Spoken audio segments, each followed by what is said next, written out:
नमस्कार, मैं निशरण सरी वो महाराष्ट्र न्यूज के साथ में। और आज एक बार फिर जो है हम साउथ मुंबई के अंदर मौजूद है। परसों हमने जो है अनवर किशोरी जी की जो एक न्यूज चलाई थी उसको लेकर के बहुत सारी बातें चली, और जो चलने के बाद में जो अपने आप को जो है उस प्रॉपर्टी के लैंड ओनर कहते हैं समीर मर्चेंट जी का हमको कॉल आया। और कॉल आने के बाद में उन्होंने जो बातें कही वो हमारे पास रिकॉर्डेड बातें हैं। और उन्होंने सबसे बड़ा जो एक एलिगेशन ये लगाया कि कोरोना काल के दौर में जो है किशोरी है, उन्होंने जो है मेरे घर के अंदर घुस करके और वो घरों को कब्जा कर लिया है, और जिसका मुझे पैसा भी नहीं दिया गया। मैं अनवर जी आपसे जानना चाह रहा हूं कि जो एलिगेशन लग रहे हैं कि आपने जबरदस्ती घर में घुसे, दादागिरी किए और घर को कब्जा कर लिया है, क्या कहना चाहोगे? सर, मैं सीनियर सिटीजन हूँ और आपको पता है कि मैं घुस सकता हूँ या आप खुद सोच रहे हैं।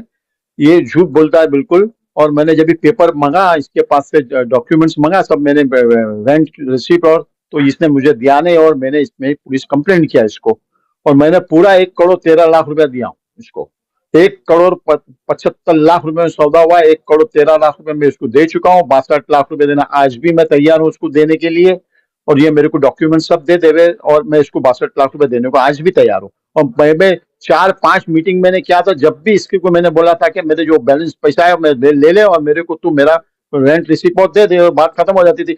लेकिन ये कुछ बात समझ में आती नहीं थी, क्योंकि ये फ्रॉड करने को मांगता था हमको। इसने अभी अब पता चला हम लोग को सब पेपर देख के कि इसने पूरा मतलब से फ्रॉड किया है। तो इसके भाई बहनों को इसको पैसा देना नहीं है। सब इसको बहुत लंबा खोखो में वारसा मिला है, तो भाई बहनों को इसको मिसगाइड करता है और हम लोग के ऊपर ब्लेम करता है कि उन्होंने पैसा नहीं दिया और घुस गए। तो हमारे को प्रूफ कर देगा, और हमारे पास प्रूफ है कि हमने इसको पैसा दिया है करके, हमारे जो दोस्तों के साथ में पैसा दिया है करके। नहीं, ये इतनी बड़ी रकम जो आपने दी है, ये किस तरह से दी है? कि टुकड़ों टुकड़ों में दी है, या इकट्ठा दी है, या किसी लोगों के सामने दी है? हमने टुकड़ों टुकड़ों में दिए। एक साथ में हमारे पास इतना पैसा था ना, हमने थोड़ा थोड़ा करके इसको पैसा दिए। 2017 से लेके 2020 तक हमने इसको पूरा पैसा दे दिए।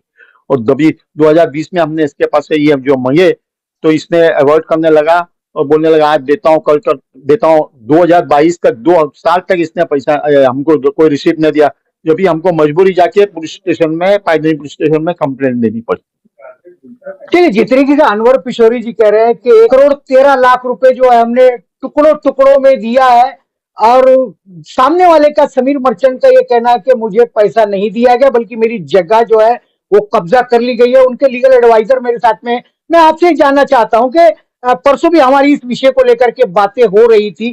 क्या ऐसा पॉसिबल है कि इतनी बड़ी रकम टुकड़ों टुकड़ों में दी जा सकती है? बिल्कुल दे सकते हैं, बिल्कुल दे सकते हैं। क्यों नहीं दे सकते? जैसा डील होती है, एक अमाउंट तय होता है, ठीक है। जब बंदे का जो पैसा आएगा, और ये दोनों एक दूसरे को जानते हैं अच्छे से ना, ऐसा तो नहीं कि मतलब वॉकिंग करके मतलब बैठ गया डील हो गई। एक दूसरे को जानते हैं, भरोसा रखते हैं, देखते हैं एक दूसरे को। फैमिली रिलेशन है, कम्युनिटी रिलेशन है। अच्छा, फैमिली रिलेशन भी है? फैमिली रिलेटेड है, एक ही कम्युनिटी के, और जानते हैं तभी तो इतनी बड़ी डील करते हैं ना। अनजान लोग से थोड़ा इतनी बड़ी डील करते हैं। और इन्होंने इनका पोजीशन सिटी सिविल कोर्ट में एक्सेप्ट किया है कि ये पोजीशन में है, और उन्होंने खुद से एविडेंस दिया 2020 का। इनने जो जब रूम दूसरे को भाड़े पे दिया, तो उस एग्रीमेंट को उन्होंने लगाया है।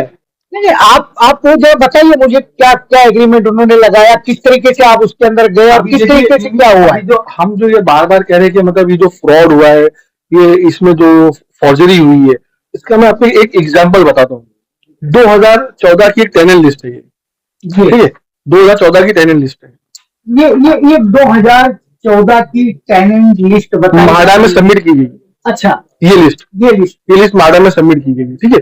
इसमें देखिए टेनेंट 28 टेनेंट बताए गए टोटल इस बिल्डिंग में। इन लोग के नाम है रियाज साले मोहम्मद कोटवाला, तारिक साले मोहम्मद कोटवाला, फैज कोटवाला, समीर मर्चेंट जो ये खुद लैंडलॉर्ड है, फिर आरिफ लतीफ नोबल है, फिर ये अब्दुल वाहिद मसाला वाला, मोहम्मद लतीफ मर्चेंट का नाम लिया लैंडलॉर्ड का। ये पहले टेनेंट थे या लैंडलॉर्ड ही थे?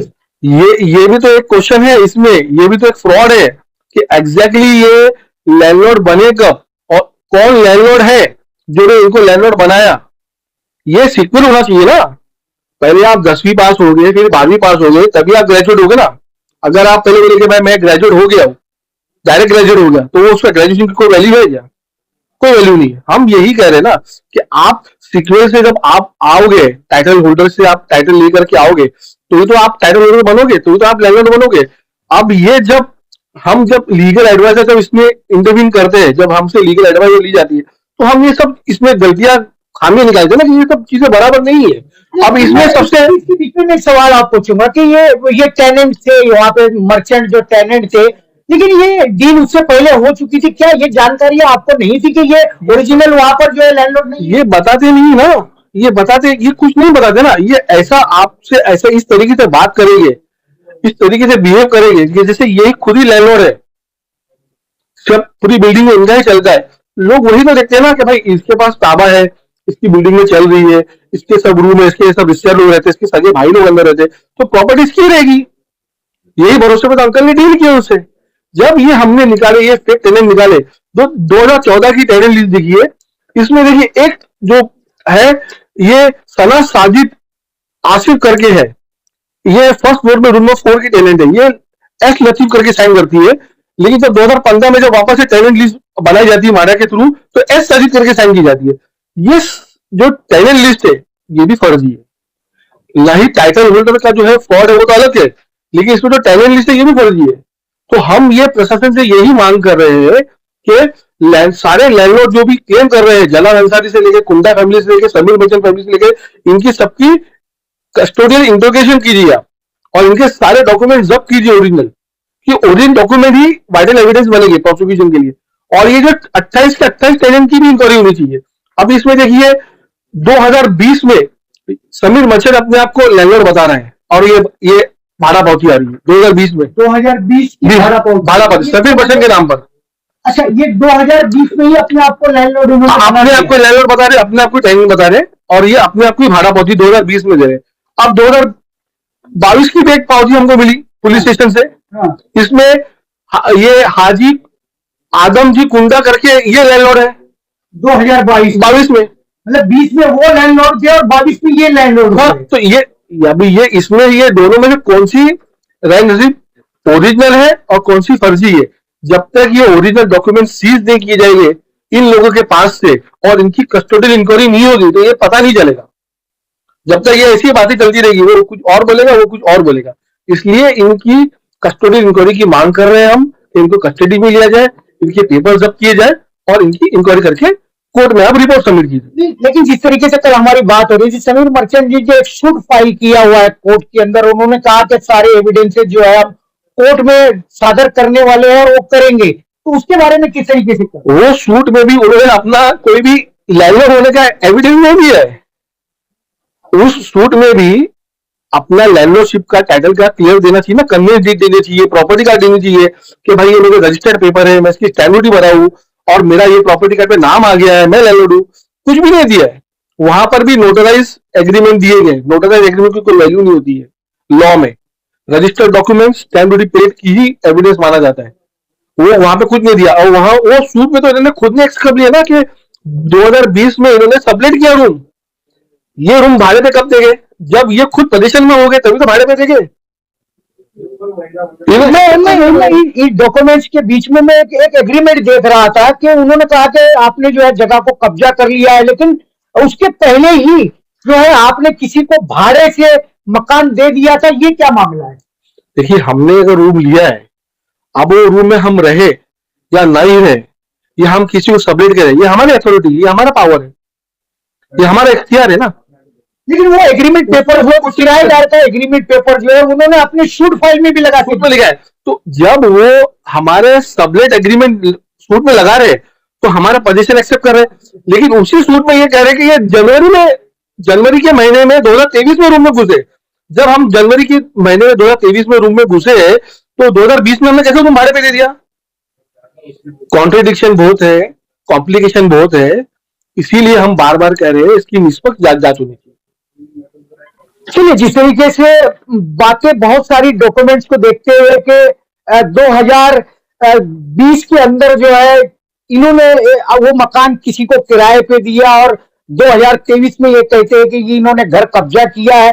ये बात तो रियल है कि जब तक इनकी इंक्वायरी नहीं होगी, इनकी जांच नहीं होगी और जिस तरीके से ये भाड़ा पावती हमारे सामने दिखाई जा रही है 2020 और 2023 की, कहीं ना कहीं ये बहुत बड़ा स्कैम जैसा लग रहा है। कुंडा फैमिली एक तरफ है, बिहार की एक अंसारी फैमिली एक तरफ दावेदार है, और समीर मर्चेंट जो है वो खुद वहां पर जो है टेनेंट थे, लेकिन वो आज वो भी उस प्रॉपर्टी के दावेदार है।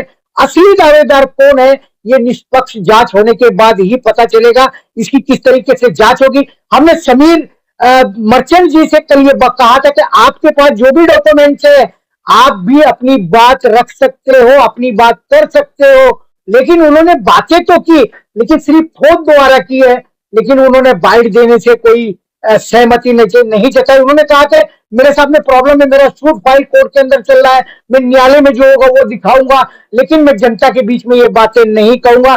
क्या मजबूरी है मैं नहीं कह सकता, लेकिन कहीं ना कहीं जब तक दोनों पार्टियां निष्पक्ष होकर के सामने बातें नहीं रखेंगी, ये बातें इसी तरह से गोल गोल घूमती रहेंगे और ये परिवार इसी तरीके से भटकते रहेंगे। इनको आने वाले दिनों में किस तरीके से न्याय मिलेगा उस पर भी हम चर्चा करते रहेंगे। सेकंड एपिसोड था आज का, और भी आगे जरूरत पड़ेगी निष्पक्षता की तो हम अपने कार्यक्रम को जारी रखेंगे, दिखाते रहेंगे जनता को कि किस किस तरीके से इस साउथ मुंबई नहीं बल्कि मुंबई शहर के अंदर फ्रॉड किए जाते हैं, लोगों को फंसाया जाता है और लोगों को किस तरीके से पैसे के लेन देन भी यहाँ पर होते हैं, उस पर भी हम चर्चा करते हैं। आप सारे लोगों ने वॉइस ऑफ महाराष्ट्र से सेकंड टाइम जो इस विषय को लेकर के बात की, उसके लिए थैंक्स और धन्यवाद।